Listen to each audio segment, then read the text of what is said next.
Hello les gars, c'est Begita de la Team Igiwaga. Nous sommes en direction du régional de Lyon. Alors nous sommes avec Selim, Dax Sasuke et Julien. L'hippodrome est juste là. On vous montre la suite.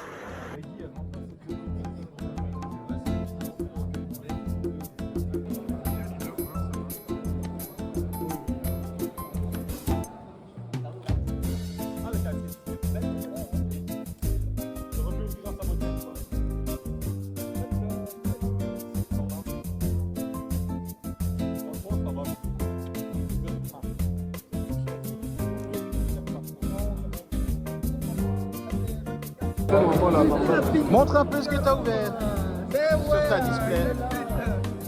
Ouais. Ouais. Ouais. Ouais. C'est normal. Et ouais. Ça c'est sur une seule display. Imagine pour le prix de display, moi j'ai du film. Tout va bien. Et Julien il a craqué. Oui. Et Selim il a acheté un leader. Et il n'est pas là.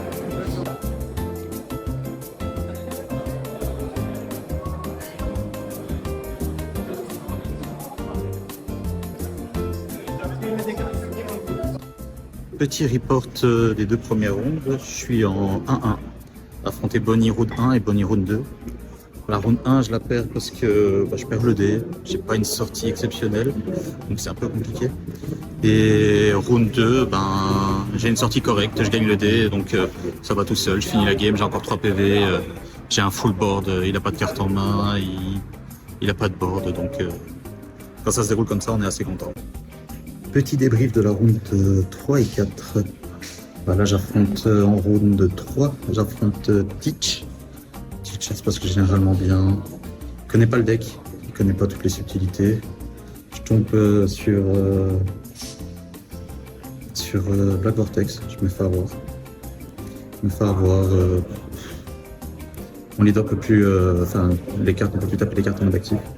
Du coup, je pose une Ibari, elle ne peut pas taper. Mon adversaire a 3 cartes en main. Il pose un deuxième Burgess. Et derrière, je punis, j'ai 3 attaques. Il a 2 life, dont une carte qu'il a tuto et donc la Teach à 10. Du coup, il avait que 2 cartes counter en main. Je tape à 7, je tape à 9, je tape à 11, ça passe. Là, je viens de gagner contre Sanji PRB1. Il joue pas la version des Punk Hazard. Il n'a pas su récupérer les Kobe. Ce que je peux comprendre. Du coup, ça se passe littéralement bien. L'adversaire connaît pas mon deck. Ça surprend, c'est pour ça que je l'ai pris. Et du coup, je reste à 2 points de vie et je le tue. Black Vortex aussi sur son leader, la carte que je me suis fait avant. Donc là, je Black Vortex son leader, donc lui non plus, ses caractères ne peuvent plus taper non plus rush du coup. Et du coup, ça l'empale et derrière, il peut pas subir toute l'agression. Voilà. Yo les gars, voici les 3 rondes suivantes. Du coup, j'affronte GP. GP en round 5, il me semble. Match très serré. Je perds à 1K counter. En fait, l'avant-dernier tour, il me pose le free rush, il gère tout mon board. Il speak dernier PV pour gérer absolument tout mon board. Et donc il a 0 PV. Et là je me dis, il a pas de bloqueur. Je me dis que c'est trop risqué d'aller à 15 têtes. Du coup je joue un Elmepo qui rejoint un Kobe pour essayer de gérer son board. Il défend son board et derrière il fait 9-9 et j'ai que 4 counters en main donc je passe pas à 9, c'est chiant. Donc il gagne. Et après j'affronte Sanji PRB, non ça c'était déjà ça, donc j'ai affronté Kid Jaune où la game s'est plutôt bien passée. Je connais le match-up grâce à Julien, donc sympa, je pose, je gère son board, je Black Vortex. Son leader du coup il peut pas donner bloqueur à ses caractères, du coup ça m'a un peu surpris et derrière je le finis. Ensuite, je joue contre Lucci, contre Willy, un gars que je connais bien sur Discord, etc. Donc, il joue Lucci. Je crois qu'il a marabouté mon deck. J'ai eu aucune sortie, j'ai rien eu de particulier, c'était horrible. Je vois qu'un seul Kobe 4, je vois un seul Elmepo, je vois un seul Kobe 8. Je peux rien faire. peux rien faire. Il me déborde le board et il me gère. Il gagne le dé, ça fait beaucoup aussi. Mais voilà. Et là, je viens de battre un Riley. Game s'est plutôt bien passé. Je gère son board, je l'épuise et puis je le tue. Voilà, voilà. Nous sommes en 5-3. 5-3, il nous reste une ronde. Mais je pense pas faire top 64. C'est assez frustrant. C'était un peu l'objectif, mais on fera mieux la prochaine fois. Et hello les gars, je viens de me rendre compte que j'avais pas fait le dernier report de ma dernière game. Donc voilà, j'affronte un Teach. La game s'est plutôt bien passée. Je gagne le dé, donc je vais deuxième. Le gars est assez frustré parce qu'il touche pas son stage, il touche pas ses keycards, il est pas très de bonne humeur.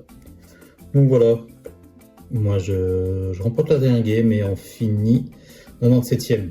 97e sur 512, donc c'est plutôt bien pour un deck rogue, donc je suis quand même assez content de moi. Personne ne s'attendait à ce que Kobe fasse une telle performance, parce qu'il a vraiment des problèmes contre beaucoup de gros decks de la méta. Mais bon, j'ai pas affronté de Zoro, j'ai pas affronté de Blue Purple Luffy, donc ça fait déjà beaucoup. Donc voilà, 512, être 97e sur ça, donc c'est pas mal. Julien finit 106e, donc pareil, 6-3 avec son kid. Il a mal démarré parce qu'il a perdu contre 2 Bonnie malheureusement.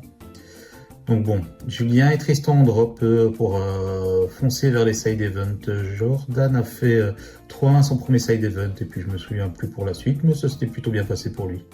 Allez, merci d'avoir suivi le déroulement du vlog tout simplement et quelques petites vidéos à suivre.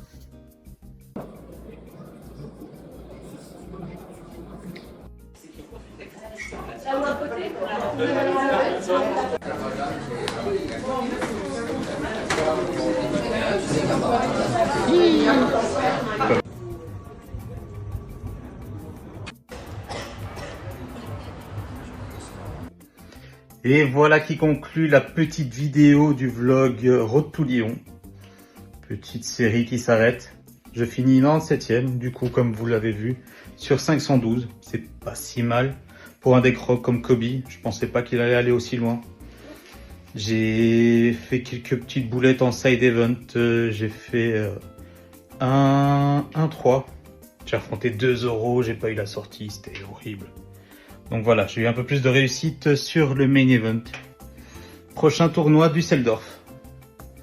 Düsseldorf en décembre pour le Legends Qualifier. Donc pour obtenir sa place aux finals. Donc voilà, si on fait X2, ben on passe. Tout simplement se qualifier aux finals. Pour espérer avoir une chance pour faire les Worlds au Japon. Être invité, tout ça, tout ça. Je pense jouer IM au P13. Après, j'ai fait que 2-3 games hier soir. Donc, je sais pas encore trop si c'est vers ça que je me dirige.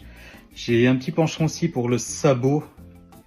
Sabot rouge-noir, un peu la même combinaison que Kobe. Bon, rien à voir avec les deux méthodes et les deux decks n'ont rien à voir. Ils n'ont pas le même fonctionnement, pas la même mécanique. Mais bon, il y a moyen de faire quelque chose avec le deck. Là, j'y travaille avec Céline qui est parti avec nous aussi à Lyon. Je l'ai pas mis dans les résultats, etc. parce qu'il fait pas partie de la team, mais bon, c'est le petit voisin sympa. Donc voilà, vous allez voir la suite dans les vidéos, présentation des cartes au P13, plus précisément des archétypes, petite vidéo, deck profile, etc. etc. N'oubliez pas de vous abonner, mettre votre pouce et me donner votre ressenti un petit peu sur la méta au P13 en commentaire et sur ce que vous allez jouer. Allez, ciao ciao, à la prochaine!